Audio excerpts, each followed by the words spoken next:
Thank you for your interest in our customer story video series. I'm very excited to be speaking with you today and learning about Judy and her diamond. And what is your name?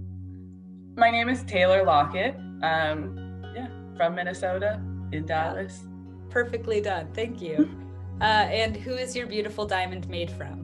My diamond, I'm actually wearing it right now. I wear it every day, is my mom, Judy Lockett, who passed away almost exactly a year ago today. Like, wow. It's on the 28th. How would you best describe Judy's personality?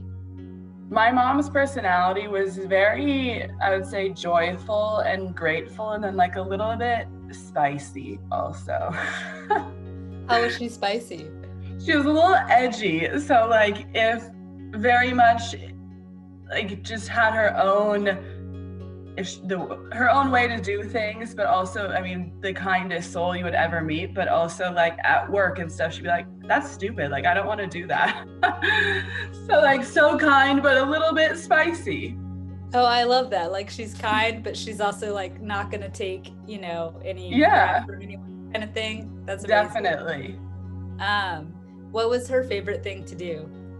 I would say, besides, so I have an older brother. So my mom's favorite thing to do was travel to see us, because she lived in Minnesota and we didn't. So she just loved to travel and be outside in the sun. And luckily we both landed somewhere where she could go get sun most of the time. Like in Dallas, she would just come and lay at the pool in January in her shorts. Everyone was like, what are you doing?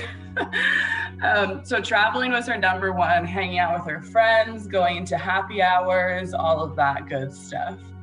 Oh, that sounds like so much fun. Mm-hmm. Traveling, happy hour. Playing tennis, all of that. Yeah, I take it it's cold and cloudy in Minnesota. Yes. Yeah, I've never lived anywhere outside of Texas, so I don't really know what. Yeah, no, so we're way north. It snows probably from definitely November to like April. Wow, it's like 5 whole months of snow. We got 1 day of snow in Austin like a week ago, and so did we. Yeah. I'm sure you were very used to it. Yeah, I was like, oh, it feels like home. What would you say you have the most pictures of her doing? The pictures, I have the most pictures of my mom, probably, again, traveling. Like, we spent a lot of time together. I mean, even in different countries. My brother plays basketball overseas, so we would like to travel together and just honestly, like, eating. We would go out to eat when I would go see her, so I have a lot of pictures of her, like, across, like, food, and then her across the table. I just have, honestly, I feel so blessed to have so many pictures of her. You never really know. You never think like this will be the last picture with someone. Right. What would you say like was her favorite thing to eat, like, or her favorite cuisine? We loved desserts. Like any dessert. And just, I'd say she was pretty adventurous. She liked like a margarita. She liked desserts. She liked enchiladas, really anything. She was down for whatever. I love that. And you said that like obviously she would go travel to visit you and your brother, but what were her other places that she enjoyed traveling to? Arizona. She loved Arizona. She likes to go there. She would go there for probably like a month or 2 months in the winter. She would try to go there just to be in the sun and hike and just be outside, play tennis, do whatever she wanted to do, escape from the winter. Yeah, that's nice, migrating south for the winter. Yes. What would you say is your favorite memory that you share with your mom? Ooh, that's hard. That's a hard one. My favorite memory with my mom would be, there's not everything, honestly. Like, now when you're going through the grieving process, it's like, dang, I miss arguing over how she slurped her coffee. Like, you miss everything. But I would say some of my favorite memories with her were honestly just going back to Minnesota on a weekend, like a long weekend or something, and just kind of relaxing. Like, we would watch our shows, go for walks, like walk around the lake, just hanging out. Mm-hmm. What would you say? You might have just already answered this, but if you have anything else that you wanted to add, like what would you say were some of like the little things that she would do that you maybe didn't think about, like, in the moment? You don't think about that stuff day to day at all, but it's like I said, like her slurping coffee, or like, because I'm like weird, like I get annoyed with sounds, so I would be like, oh my gosh, like, can you not do that? And now I'm like, I would die to hear that of coffee. Like, so just little things like that. And just like, she was silly. She wouldn't think that she was silly, but like she would just crack me and my brother up because she's our mom. Like, she would just do funny little things that we're like, what are you doing? Were there any like little bits of like wisdom or like sayings that she would always say? So I wouldn't say there was like sayings that she would say, but she was really, really big on like being mindfulness. So journaling, affirmations, all these different techniques. She was a like business coach at one point in her life. So I think she drew a lot of meditations, all of that stuff. So I find myself just kind of getting a little bit closer to all of that stuff. Like every morning I have these affirmation cards. I read an affirmation. I don't journal every morning because it's a little bit of work, and like when it's the morning, you don't want to do that. But like I meditate way more now. I feel like I'm just kind of trying to embody that mindfulness because I did see how beneficial it was to her, and it makes me feel closer to her just kind of practicing those things.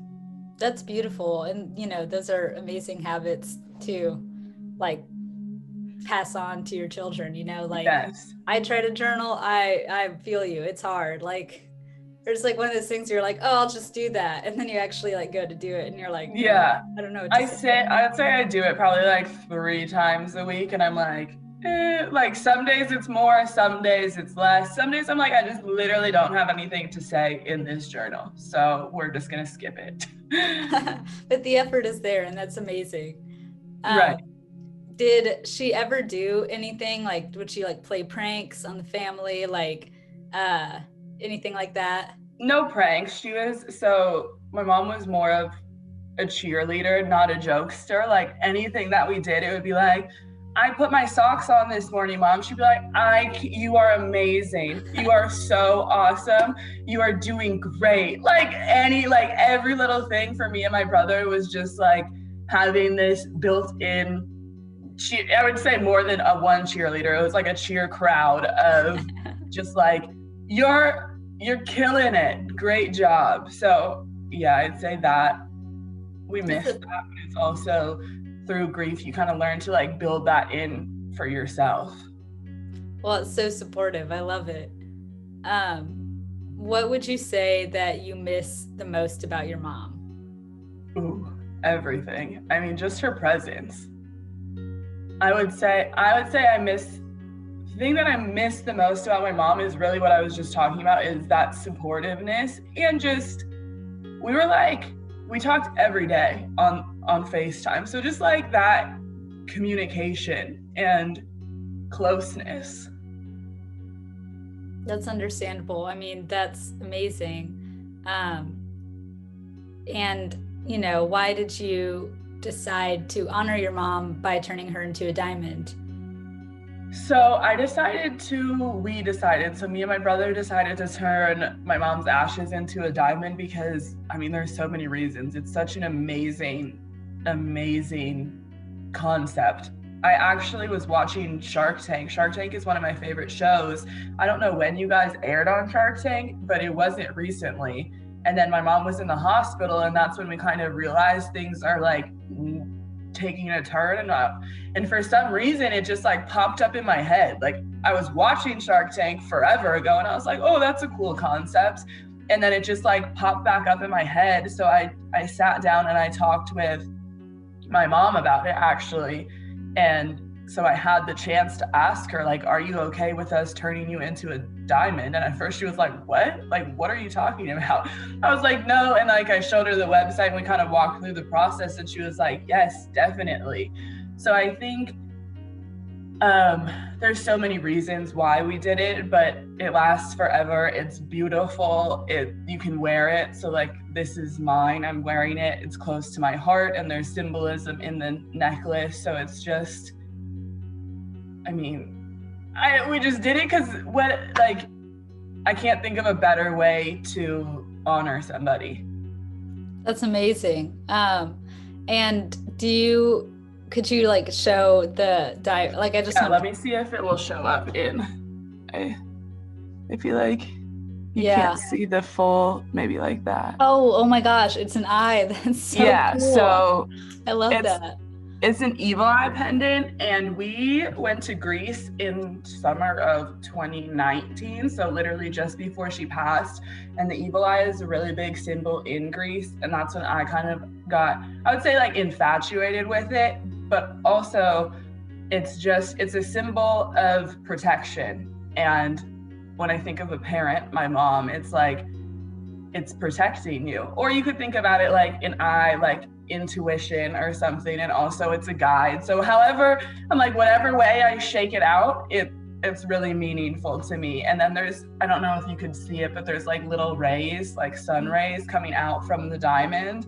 And I did that because it's shining, like she just radiates, like when she was alive, she just radiated life and joy and gratitude. So it's like so perfect. I love that. That's so beautiful, and it's so unique to, your mom and y'all's relationship. And, I think that's so special. Is there any significance to the color? Is it just clear, or did you pick a different color? Okay. There's no real significance to the color that we picked. Me and my brother got the same diamond, not the same pendant, but we got the exact same size, color diamond. And I wouldn't say, we were just kind of both drawn to the blue, and the blue is so beautiful. It was either clear or blue, and blue is it. I'm glad that, I love blue. That's my favorite color. So I feel you on that. And, what have been some of the reactions to your diamond from your friends and family? Oh my gosh, people love it. And I was kind of walking. So it's a longer process. Mm-hmm. So I didn't tell a lot of people for a while, not because I was hiding it or anything. It's just, it kind of like, we sent the ashes, and then me and my brother were like, oh, I can't wait. But then when we got towards the end of the process, I told I would be like, oh my gosh, I didn't tell you. Like, I had my mom's ashes turned to a diamond, and people's jaw would like hit the floor. Like, what do you mean? I'm like, yeah, like this is what you do. Like, you send it, and this is what happens. They take the carbon from the ashes, and then they make the diamond from the carbon, and et cetera, et cetera. And they're like, that's the coolest thing I have ever heard. I'm like, I know. And then I would send pictures of it, and they were like, it's just so nicely done, and it's so powerful. Like, it's really just such a powerful thing to be able to have your loved one, a piece of them with you all the time, even if you don't wear it all the time, but just to have that physical reminder of their presence. That's amazing. I'm also so glad to hear that, and that was very, beautifully said. I guess this is like kind of goes into that, but, what has it been like just having your mom's diamond with you all the time?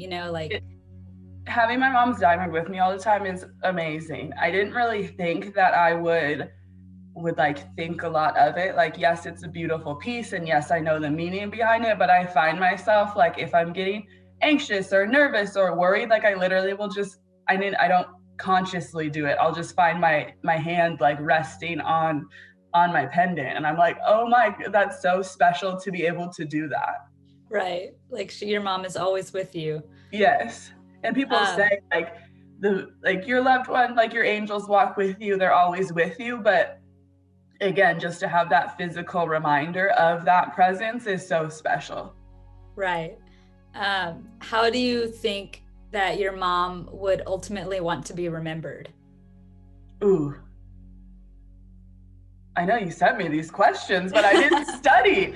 I think my mom would want to be remembered as a light, as someone that was deeply loved, and someone that really helped people better their lives, whether it's just like a laugh or a conversation or like legitimately getting in and helping someone with their business or however it was. Like, I think she just wants to be remembered as, the best way that I can say it is, a light, like a light to life. Right. I mean, like the way that you've spoken about your mom, like through our conversation, like that's exactly how I've been picturing her. Like that's, I think that's very beautiful. How has, your mom's passing affected your views on life and death? Oh my gosh. That's a loaded question. So I'm sorry. We can no, skip it's it. not bad loaded. I'm like, I could talk about that for hours. So I think my mom's passing has changed my view on life and death, as more so, I'm gonna like talk about the life portion, is you never really know how much time you have. And I'm not someone who's like, live every day like it's your last, because I feel like people that say that mean it a little bit recklessly, like they just kind of want an excuse to do whatever they want to do. But I do think that my view on life is short. You need to find things and hold on to things that make you happy. Like if you aren't happy in your job, don't just leave right away, like, but plan ways that you can make your life more fulfilled. Because my mom lived a very full life. She traveled, she took chances, and that's something that's really inspiring to me, because she passed away at 68, and 68 is very young, like not a lot of life at all. But her 68 years were filled with so much love and adventure that I don't, like, God forbid something were to happen to me soon or at 68, I don't want to be in hospice thinking like, oh my gosh, I wish I did that, or like all I did was sit at my job, or I should have left that friendship earlier or left that relationship earlier. Because at the end of the day, you just want to live a life that's right for you, and that's like filling you up, because you just never know. That's so profound. That's amazing. I love that. Yeah. Sorry, what were you gonna say something? No, I'm just saying, like, I was just talking to my friend about it, actually. Like, I love talking about my grief journey, because I think it's something that a lot of people don't talk about. Like, it's like you lose a loved one and then you're sad, but no one really talks about how sad you are, and then also all the changes that happen in you because of it, if you allow it. Right. Like, I totally agree with you. Like grief is, I feel like a taboo subject for a lot of people. Like they're like, oh, we can't talk about that, or they'll like walk on eggshells, when it's like, really, like you should be talking about, your loved one and how amazing their life was, and like celebrating their life doesn't mean like, people should be walking on eggshells. So like, I totally agree with you on that. Right. And I like what you just said, celebrating their life. Like, we were really big on, when my mom passed, actually, so we had a little bit of time in hospice in the hospital to kind of talk about what she wanted. And she wanted a celebration of life instead of a funeral. And she was like, I want everyone to wear colors, and like, I want it to be not a party, but like a celebration. Like, she was like, I don't want it to be this heavy thing. So I think kind of her view on her own passing changed my view on her passing, and then also gave me the freedom to find that growth and find the joy in my life again, and instead of just kind of being like, oh, my mom died, I'm sad, and then just like pushing that storyline down and just be like, okay, we move forward. Your mom sounds so wise. She was. I don't know how she got that way, but she definitely was.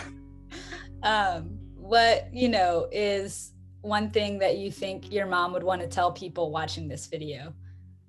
That I'm amazing. Just kidding. I think my mom would want to tell, if people were watching this video, I need to think about that for a second. Take your time. I'm also sure that she would tell people that you were amazing. She definitely would. Like, my kids are the best kids ever. That's what she would say, definitely. That's a great mom. I think if my mom could tell people that are watching this video one thing, it would just be to That's a really hard question. I don't know if I can answer that. I don't have an answer. We can move on to the next question. Yeah, I just don't. I'm sure as soon as we hang up, I'm going to be like, this is it. Like, I know what, but. That's how it always happens. You'll be like falling asleep tonight and you'll be like, oh, just right. That. Yeah. Well, this is like basically the same question, but what do you want to tell people watching this? I want to tell that I can answer that one. It's easier for me. I want to tell people that are watching this that wherever you are in your grief journey, if you are grieving, like wherever you are is right where you need to be, and to really just embrace all of the emotions and like high and lows, the peaks and the valleys that come while grieving, because it's a really, really hard, but can be also a really beautiful journey if you allow it. And I think to allow that, you need to embrace those kind of terrible feelings sometimes that we try to run from, and get a diamond. That's amazing. I love that. Again, like very profound. And that's pretty much like all the questions I had. I have just one more, which is there anything else you'd like to add? Well, I do want to say how like the customer service of Eterneva is amazing. Like, I know it's not an easy, like we talked, grief is hard. And I was the executor of my mom's estate. So like I had to deal with a lot of people and I had to make a lot of phone calls. And when you're really in it at the beginning, I mean, even it's almost been a year. So even now it's like, if I have to call someone and kind of deal with my mom's stuff, it's tied to emotion. And I think that you guys did such an amazing job of recognizing that and just being great. Like, even who was I was like, when we were done, I was like, is it done yet? Is it done yet? Like, I was like, I'm being annoying, but you guys are so good at and just walking us through every step of the way, but also not being like too overly on us. Like, it was just a really great process. And that's what I tell everybody who asks me. I'm like, it was just great. I'm so glad to hear that, Taylor. And, like, we are so honored to have been a part of your mom's journey and like, celebrating her life, like making, she led a remarkable life. And she sounds like she was quite an amazing person, and, getting to memorialize that and like, so you can have that for forever. Like, we're very honored to have been a part of that.